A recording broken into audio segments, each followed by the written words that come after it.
everyone, it's Froggy and I'm back again with another episode of C14 Dating. So, we found the bales of hay in the woods and now we're gonna go and do the shooting thing, so let's join the party here. Totally! Sounds like fun! You two go ahead. I need to clean up this area and grab the gear. It didn't take long and soon Hendrik appeared carrying a javelin and a smaller stick with a rock attached to it. We stood roughly 20 yards from the pile of hay. Hendrik launched into an explanation. I'm guessing neither of you have used an atlatl before. We shook our heads as he readied the device. He held the spear tightly and angled his body toward the hay. An atlatl refers to the small rod here. With this, I'll be able to increase my velocity and the strength of the spear throw using leverage.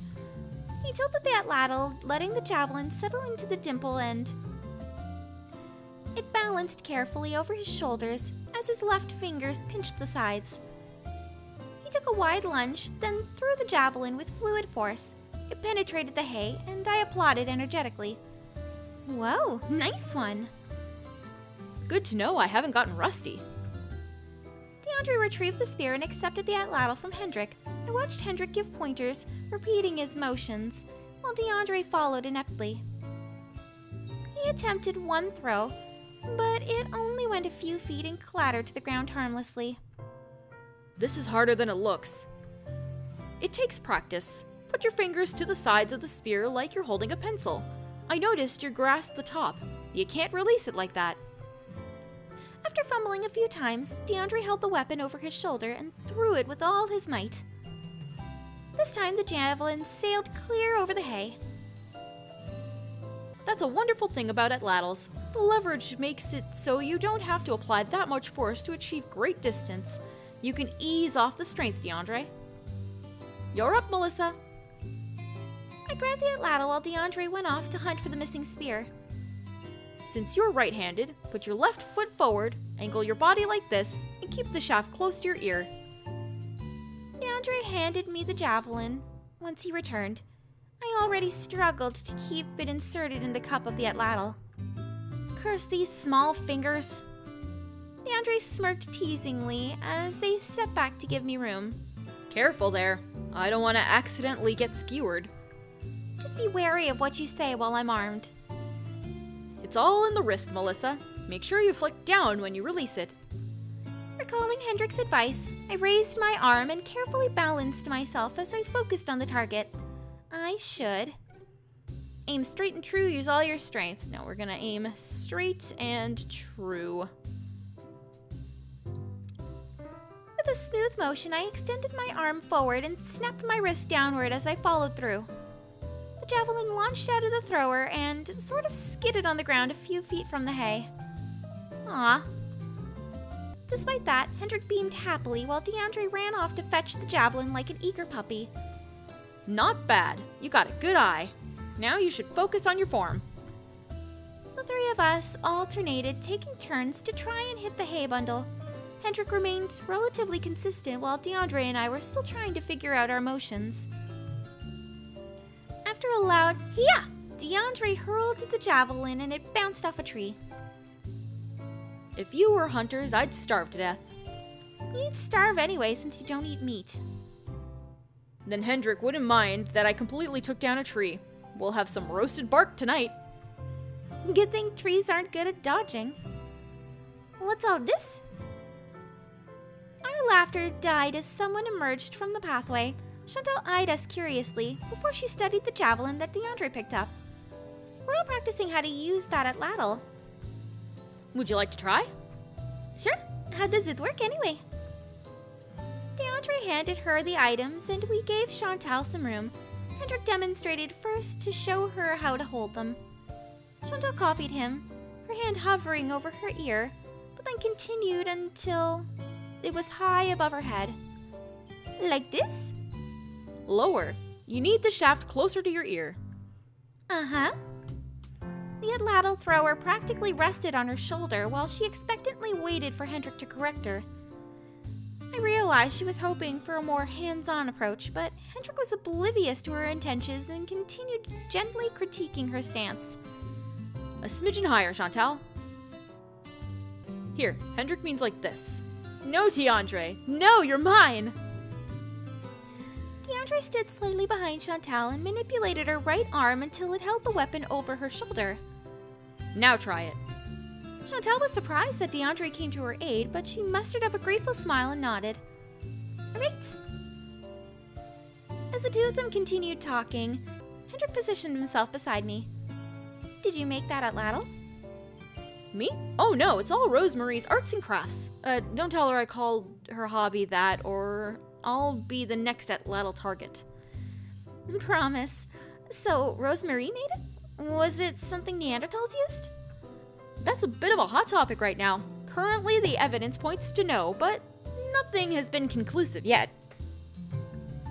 The earliest Atlatl found came from the Sultrian industry dated.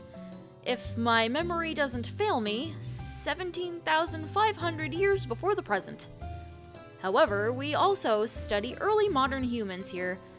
We discovered an occupied site in the cave 40,000 years old, in fact. Rosemarie specializes in Mostrian, but she occasionally dabbles in more recent technology. Mostrian? Ah, the tool industry that occurred between 300,000 and 30,000 years ago, often associated with Neanderthals, the era you're digging in. We looked up in time to see Chantal launch the javelin futilely. I threw it, but it didn't go anywhere. You did the same thing I did. Here, your fingers were gripping the top when... After a few more turns, it was getting darker and Hendrik decided to call it quits before it got dangerous. Besides, you all must be hungry. Go eat. I walked beside Deandre while Hendrik complimented Chantal's Atlatl skills, causing her to beam happily. That was fun. Glad we decided to ask why there was some hay in the middle of the forest. Yeah, it's a shame the Atlatl throwing isn't part of the grade. Maybe it can be a bonus mark? That'd be wonderful. Ugh, all that throwing made me hungry. No roasted bark?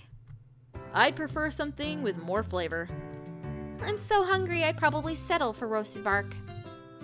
Cute. Alright, gonna go ahead and skip up. And we're back, so it is time for the dance party! Whoop, whoop. Okay, so we're going to go ahead and ask Deandre. Deandre seems easygoing. Deandre was an approachable guy. I'm sure that he'd be willing to dance to a song or two. I spotted him with another student, chatting good-naturedly and sipping beer. When he saw me, he raised the bottle and gave me a nod of acknowledgement. Welcome back, Mel. I was wondering. I pointed to him, then myself. You, me, on the dance floor? Thought you'd never ask. With a cheerful grin, he placed the beer down on the table and accompanied me to the dancing area. Careful not to bump into anyone else, Deandre said something to the person with the MP3 player. The current song stopped, and after a few seconds of abrupt music clips, a more upbeat tune began. I grooved into a small sidestep pattern, shuffling as I watched Deandre perform similar moves.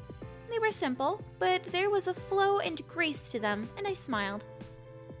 Not bad. You're quite the dancer. Me? Barely. I can only do the basic moves, like washing the windows. He demonstrated the dance move, his hand waving back and forth against an invisible barrier. And driving the car. The only difference now was that his hand mimed gripping a steering wheel. Usually that's enough to convince a girl to leave the dance floor with me. Well, too bad. I like dancing longer than that.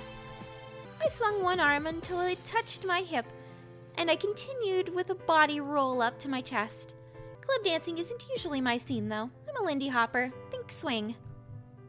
Our steps mellowed out, and we swayed side to side as we continued our conversation. Lindy hop? Like throwing your partner into the air or something? Aerial moves are optional, yes. Can you demonstrate some of the moves? The basics, no flipping. Can't exactly without a partner, and the beat doesn't match. Still want to? Why not? I stepped forward and put my right hand on his, while my left rested on his upper arm. First, make sure we're square.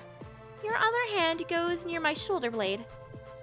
From there, we did a simple step back, then to the right before transferring our weight to the left, then back to the right. My instructions were simple and Deandre followed by a visible aid. Soon we had a little rhythm going, disregarding the faster beat of the music as we made our own pace. Picking up speed, Deandre got bolder and made us spin. I guided his arm as we continued energetically. Whenever you're ready, stop and bend your legs slightly. After another spin, I saw his cue and immediately put one foot onto his knee to hoist myself up. I planned to surprise him by jumping back. However, he caught me before I could touch the ground, hugging me close as we whirled around.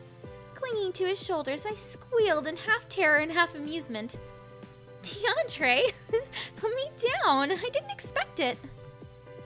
At first, I was worried we would collide into someone, but he was wary enough to break away from the crowd. After he lightly dropped me to my feet, I noticed a lot of eyes were on us. The stares were followed by applause and laughter. Had enough? Or think you can keep up? Please, we're just getting started. His hand darted around my back again, and we continued our strange mix of Lindy club dancing. Once the party reached its conclusion and the music stopped, people trickled back to the tent area, myself included. I thanked Deandre for being my dance partner and retired for the night. I had a good time. It felt like forever since I'd last danced with a partner. Aw, that was a lot of fun. I love Deandre. He's such a cutie. Alright, well, I'm gonna go ahead and end this episode here for today. Hope you guys enjoyed it. If you want to see more videos from me, then don't forget to like, comment, and subscribe. Thanks for watching.